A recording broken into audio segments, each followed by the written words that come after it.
Hello, and welcome to Geeks Assembled. I'm joined by these lovely folks here, and we are going to discuss a British institution of a film made in 1951, starring Alistair Sim as Ebeneezer Scrooge. We are talking about the classic Scrooge. So, first of all, we will go to Beef Dad to see what he thought about this spectacular Christmas movie. And you're muted.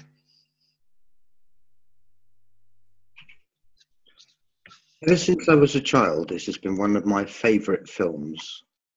I watch it every year at Christmas, without fail. It has an incredible cast. Stellar is the only way you can put it. Alistair Sim playing Scrooge, Kathleen Harrison playing Mrs. Dilber. Kathleen Harrison had become a big star in England on the radio.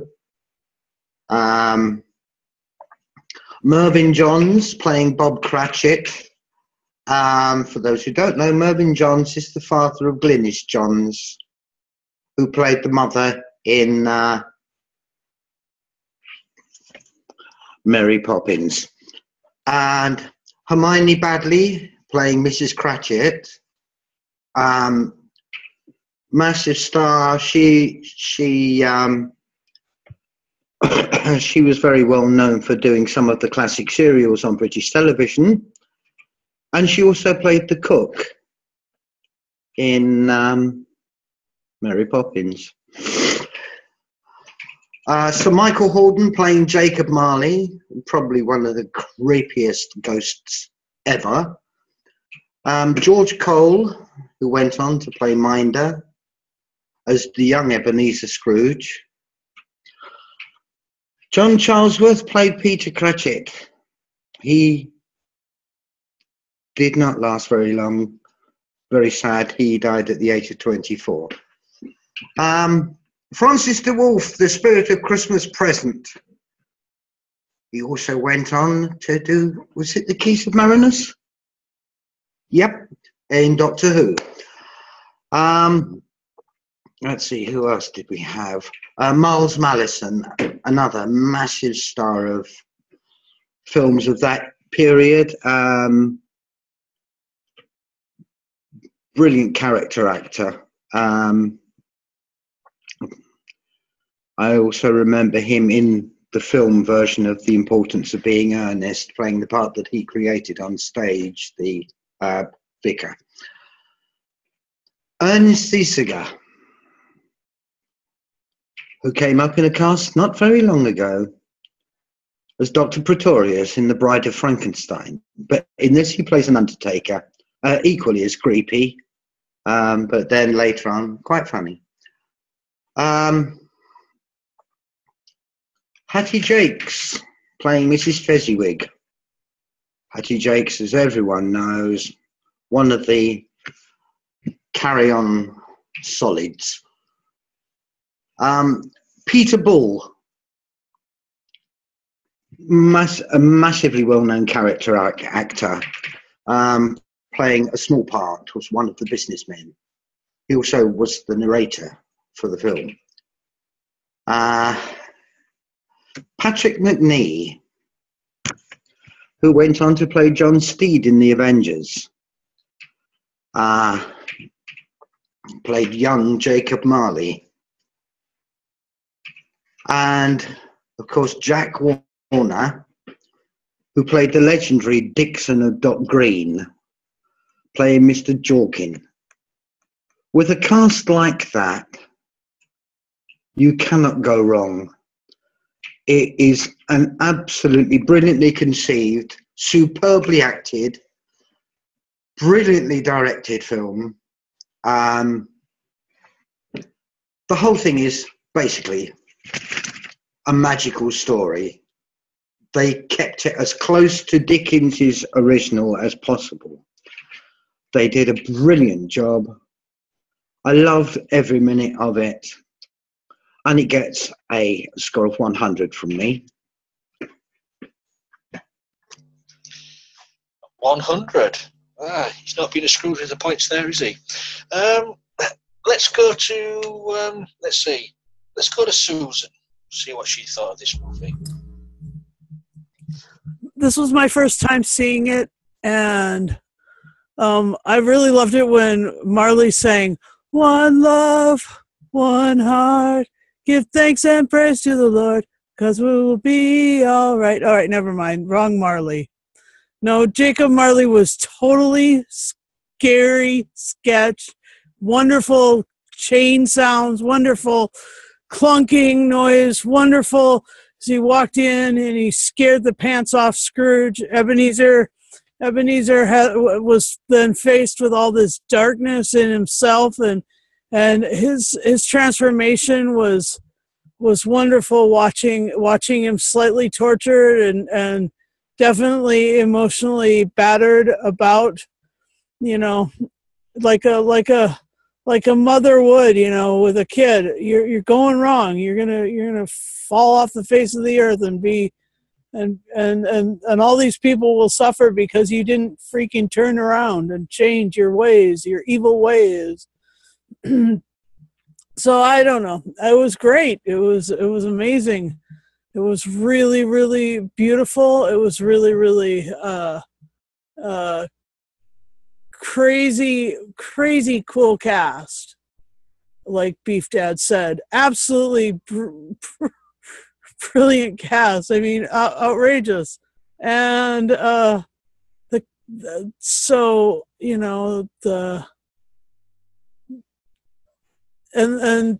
Tiny Tim.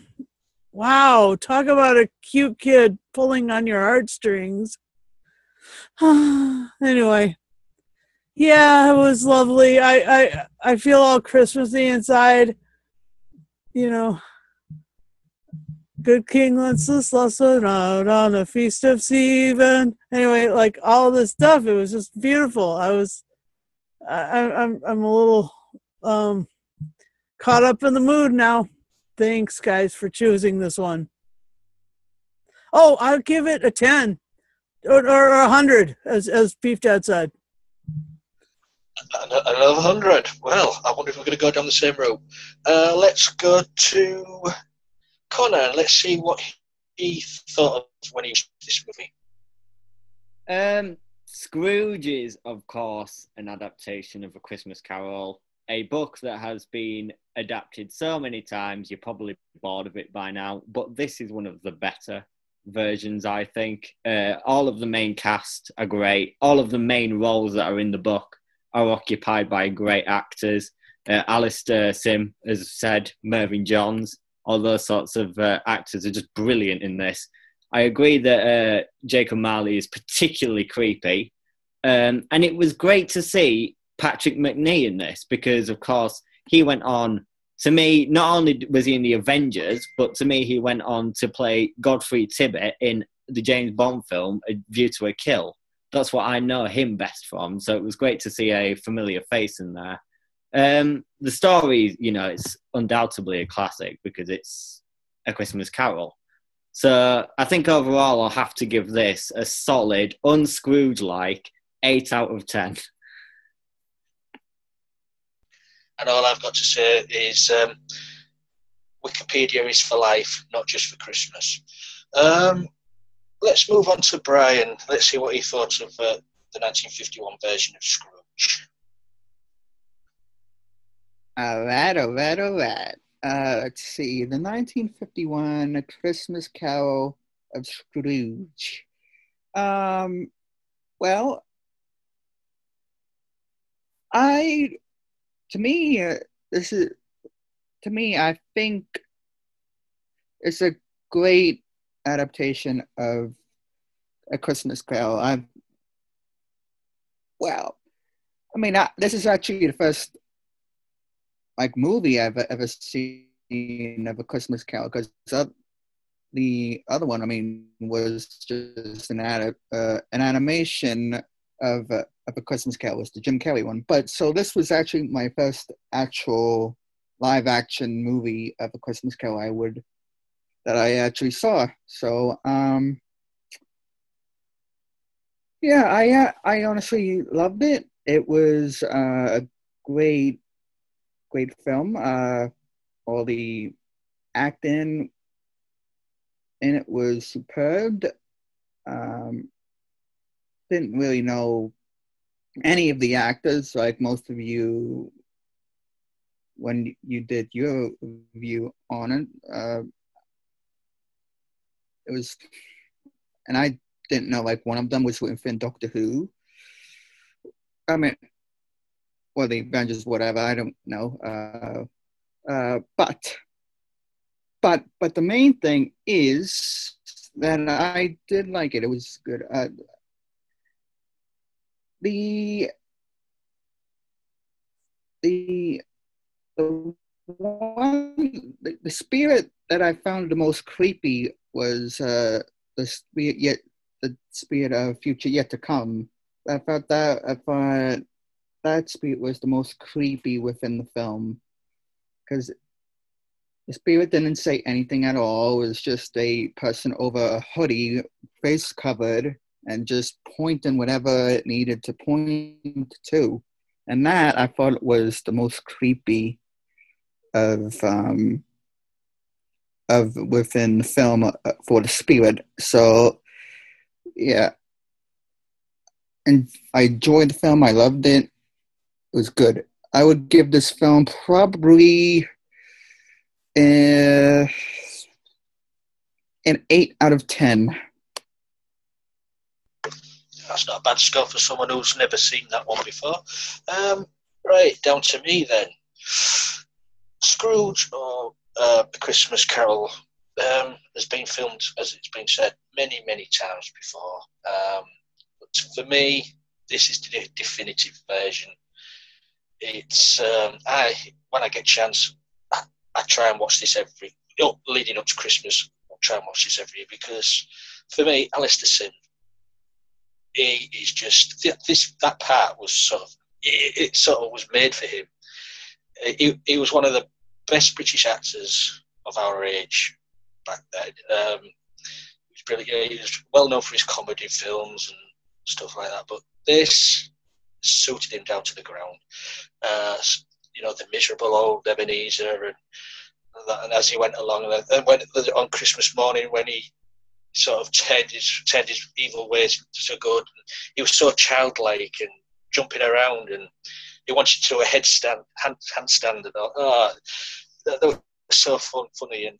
But his portrayal of Scrooge for me gets me every time. His journey with those three spirits, it's just brilliant.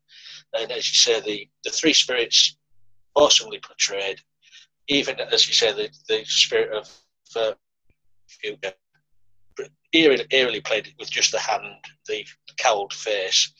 But it's Francis de Wolf as the ghost of Christmas present with the children under his coat. I mean, that's so eerie. It really is eerie.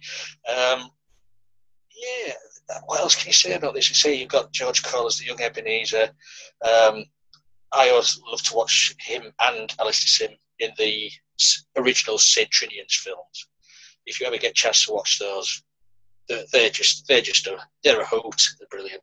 But back to this film, Christmas would not be Christmas if you don't watch this version of Scrooge.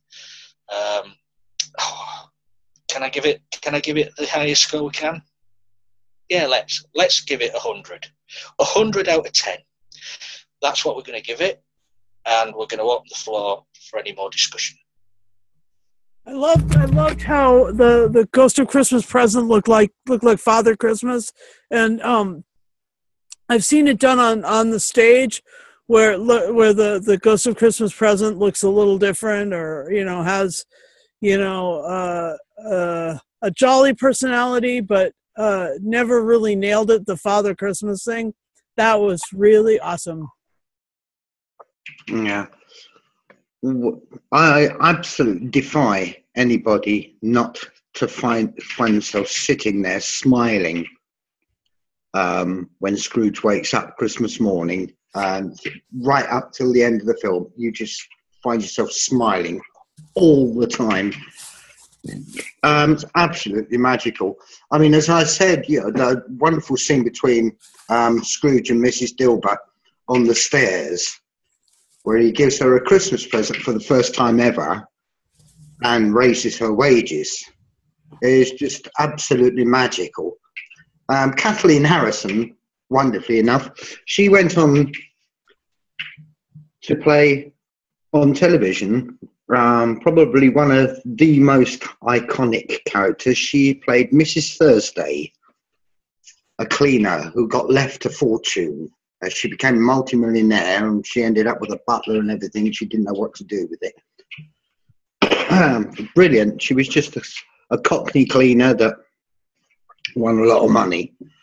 As I said, Miles Malleson, wonderful character actor that played old Joe the Rag and Bone Man.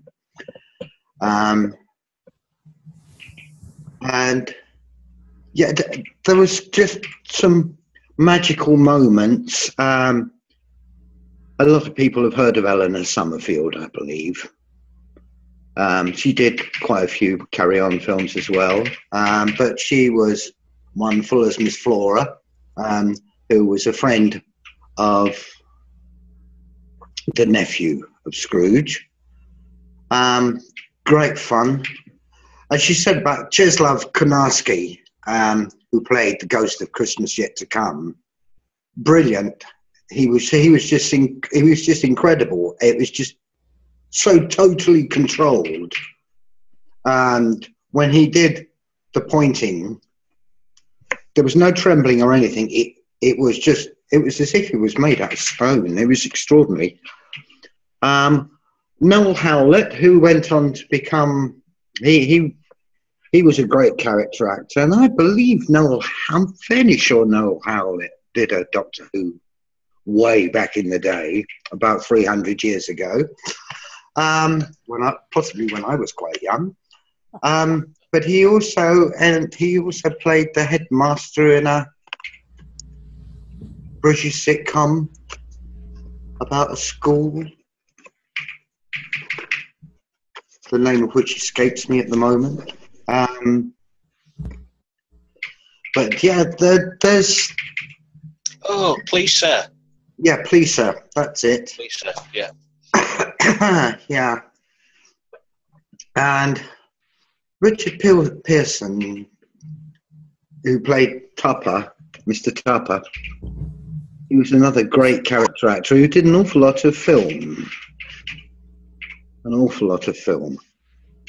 I've been trying to remember, because I'm wondering if it was him that was in Sanders of the River.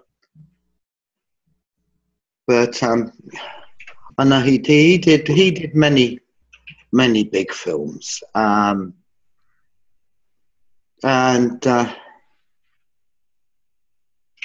yeah, it's just the joy from when Scrooge wakes up Christmas morning onwards. Everything up to then has been very, very stressful and at times quite unpleasant. And then you really hit Christmas morning running. It's just brilliant. As I say, I defy anyone not to sit there with a big, happy smile on their face for Scrooge. I mean, the scene where he's sticking his head out the window and shouting to the young boy in the streets. Yes. Go and get us the biggest, the goose, I think it was, wasn't it? No. Is the prize turkey still in the shop? The prize turkey, that was it, yeah. But the way the joy on his face. The one as big as me? Yes, the one as big as a wonderful boy. Wonderful boy. What a charming boy. I mean, it's the changing character of Scrooge there, and that is purely down to that's Alistair Sim's portrayal. Right, the portrayal is brilliant. It's just, I mean, it's so miserly through the film, and it's so dark at times. And then his journey to the end there, becoming sort of like as they said, the second father to Tiny Tim, or like a Father Christmas figure to everybody in the city, is amazing. And this, for me, I mean, as I said before, there's been many adaptations of this book. this book, in musicals and stuff like that. But for me, this hits the mark every time. For me, it can't be beat. And if they did remake it again, I'd still go back to this version. Oh yeah, absolutely. Because it's the essence of Christmas, this movie. So, anything else anybody would like to add? No, that's great. Thanks. Okay, so thanks for everybody joining us today. I'll be popping round to your houses with our hot mince pie in a bit. So please subscribe to our channel if you're watching this now, because we do, we like all these subs. We like to, we like the views. We like to have your comments below. Let us know what you think, and let us know what you'd like us to review in the future.